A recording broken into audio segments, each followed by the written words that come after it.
Berěshith chapter 50.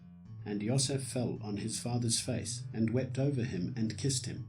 And Yosef commanded his servants, the physicians, to embalm his father. So the physicians embalmed Yisrael.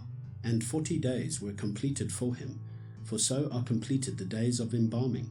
And the Mitzrites wept for him 70 days. And when the days of weeping for him were past, Yosef spoke to the household of Pharaoh, saying, If now I have found favor in your eyes, please speak in the hearing of Pharaoh, saying, My father made me swear, saying, See, I am dying. Bury me in my burial site which I dug for myself in the land of Canaan. And now, please let me go up and bury my father and return. And Pharaoh said, Go up and bury your father, as he made you swear. And Yosef went up to bury his father, and with him went up all the servants of Pharaoh, the elders of his house, and all the elders of the land of Mitzrayim, and all the house of Yosef, and his brothers, and his father's house. Only their little ones and their flocks and their herds they left in the land of Goshen. And there went up with him both chariots and horsemen, and it was a very great company. And they came to the threshing floor of Atad, which is beyond the Yarden, and they lamented there with a great and very heavy lamentation. And he performed 7 days of mourning for his father. And when the inhabitants of the land, the Canaanites, saw the mourning at the threshing floor of Atad, they said, This is a grievous mourning for the Mitzrites. That is why its name was called Avel Mitzrayim, which is beyond the Yarden. And his sons did to him as he commanded them. For his sons brought him to the land of Canaan, and buried him in the cave of the field of Machpelah, before Mamre, which Abraham bought with the field from Ephron the Hittite as property for a burial site. And after he had buried his father, Yosef returned to Mitzrayim, he and his brothers, and all who went up with him to bury his father.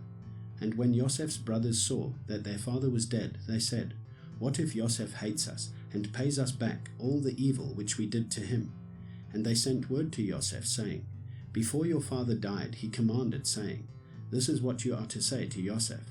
I beg you, please forgive the transgression of your brothers and their sin, for they did evil to you.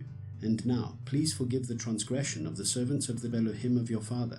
And Yosef wept when they spoke to him. And his brothers also went and fell down before his face, and they said, See, we are your servants. And Yosef said to them, Do not fear, for am I in the place of Elohim? And you intended evil against me, but Elohim intended it for good, in order to do it as it is this day, to keep a great many people alive. And now, do not fear, I provide for you and your little ones. So he comforted them and spoke kindly to them. And Yosef dwelt in Mitzrayim, he and his father's household. And Yosef lived 110 years. And Yosef saw Ephraim's children to the 3rd generation.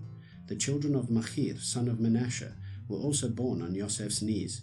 And Yosef said to his brothers, I am dying, but Elohim shall certainly visit you and bring you out of this land, to the land of which he swore to Abraham, to Yitzchak, and to Yaakov. And Yosef made the children of Israel swear, saying, Elohim shall certainly visit you, and you shall bring up my bones from here. And Yosef died, being 110 years old, and they embalmed him, and he was placed in a coffin in Mitzrayim.